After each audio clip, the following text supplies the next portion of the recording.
Let us begin by reading the word problem out loud. During summer break, Christian decided to bungee jump from a bridge for the first time ever in his life. The height of the bridge is 1,125 feet. Once Christian jumped and the bungee cord was at its fullest stretch, he was only 75 feet above the ground, or the surface. How long did the bungee cord stretch during his jump? So let us begin our strategy for problem solving by reading and analyzing the problem given. So first we want to identify the question being asked. In this case, we're asked, how long did the bungee cord stretch during his jump? So now that we know what it is we want to find, we know what our variable is going to represent. So let us go ahead and jump to step 2, which is assign a variable. So again, we're going to state the assignment of the variable, ideally the same as the question being asked, but the only difference is that now it's in the form of a statement. So since the question was how long did the bungee cord stretch during his jump, our assigning of the variable is going to state x equals the amount the bungee cord stretched during his jump. And again, it doesn't have to be the letter x, it could be any variable. And it just so happens that for this problem we're going to use x. So let us go back to analyzing the problem and see what other information we can extract from the given word sentences.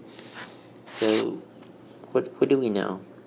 We know the height of the bridge is 1,125 feet. And we also know that once Christian jumped and the bungee cord was at its fullest stretch, he was only 75 feet above the surface. So once Christian jumped and the bungee cord was at its fullest stretch, he was only 75 feet above the surface. Let's see if we could draw a picture of this that's going on. So imagine the ground. We'll just use water for the ground. And now we have a bridge. So we're going to draw a bridge. So let's assume these are the towers sustaining the bridge. And here's the actual bridge itself.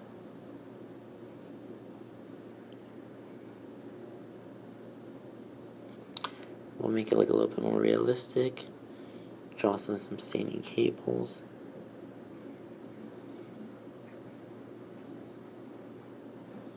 There we go. And then, so there's our bridge. It's suspended over some water. And here's Christian. We'll go ahead and draw Christian on the top of the bridge. There we go. And we know he's bungee tied. We'll say he's bungee tied at the feet. And this is Christian. So currently, we know that the height is 1,125 feet above the water. So that's 1,125 feet. And we know that once he's jumped, so imagine him jumping, and here he is. We'll say he's upside down. So once he's jumped, and he's sustained from the bridge, he is now only 75 feet above the ground. So distance from here to here is 75 feet. So we know from the top of the bridge to the water is 1,125 feet. And we also know that once the bungee cord is at its fullest stretch, he is only 75 feet above the water. So ideally, what we want to find out is this distance right here.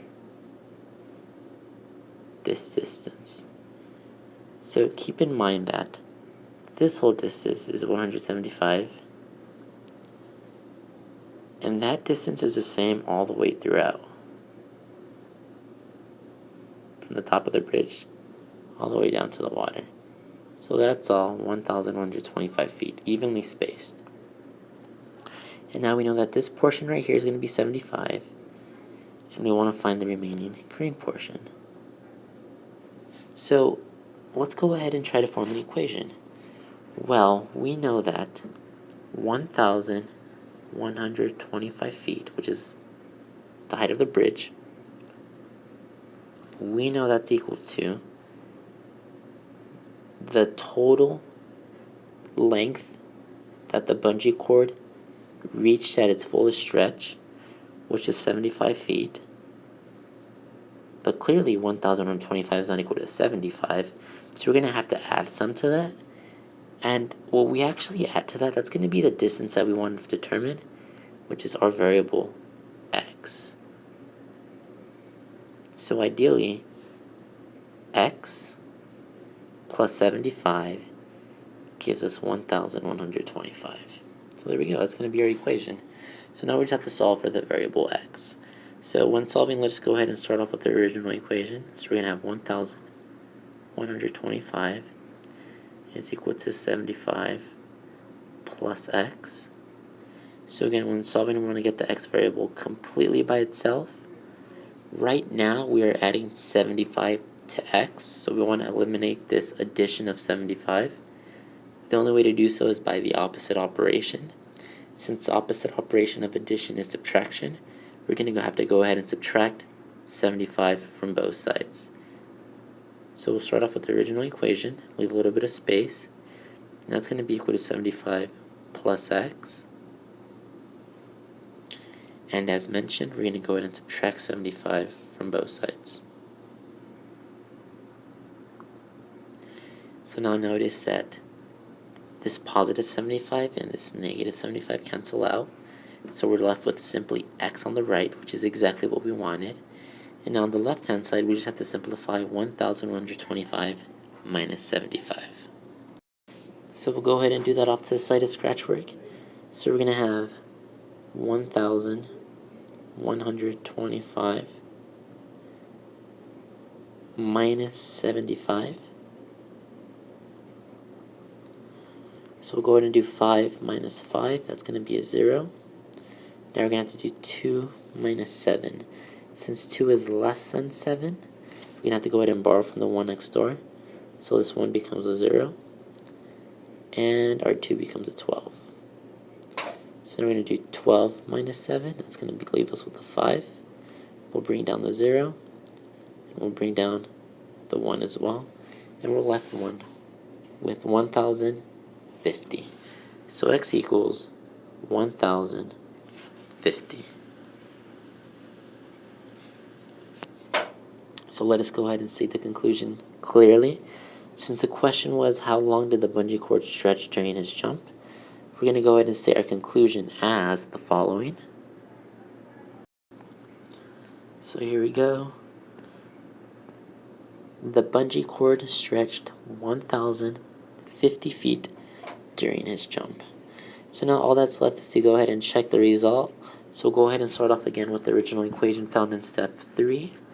So that's going to be 1,125 is equal to 75 plus our x, which I'm going to go ahead and color code in green. However, we now know the value of x. So we're going to go ahead and substitute that in. So we'll have 75 plus x, which is equal to 1,050. On the left-hand side, we still have the original 1,125. So on the left-hand side, there isn't much to do, so all we do is bring down that 1,125. And on the right-hand side, we're going to have to sum these two up. So we'll have 1,050 plus 75. So here we go. 0 plus 5 is 5.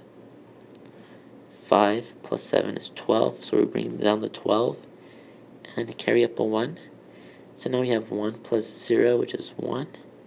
And we bring down the original 1, and we end up with 1,125. So the question is 1,125 equal to 1,125? And the answer is yes. And therefore our solution is correct.